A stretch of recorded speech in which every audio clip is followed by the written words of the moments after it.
तिकडे दक्षिण सोलापूर तालुक्यातील सर्वच गावांमध्ये यंदा सरासरीपेक्षा जास्त पाऊस झालाय।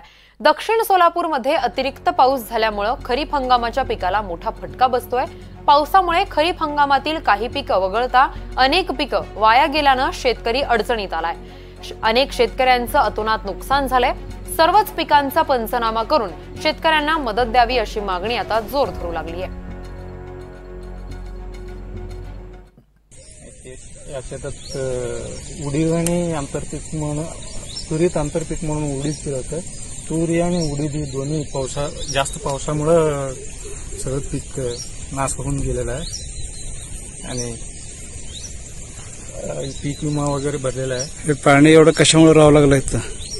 रोडच्या साईडला जे चरी आहे ना, ते रोडच्या कामामुळे चरी जरा थोडं अरुंद झालेलं आहे आणि अगोदर जेवढी चरी होती तेवढी आता नाही, जवळपास 10 फुटाच्या आसपास होतं। आता 3-4 फूट एवढंच राहिलेलं आहे आणि ते सीडीवर्कचं काम आता अलीकडे केलेलं काम, अगोदर डबल पाईपचं लाईन होतं आणि आता ते जे कोणी कॉन्ट्रॅक्टर ते काम केलेलं आहे ते डबल पाईपचं काढून सिंगल पाईपचं केलेलं आहे आणि ते अगोदरच्या पाईपापेक्षा लहान पाईप घातलेलं आहे। त्यामुळे रोडवरनं पाणी आपल्या शेतात येऊ लागलेलं आहे।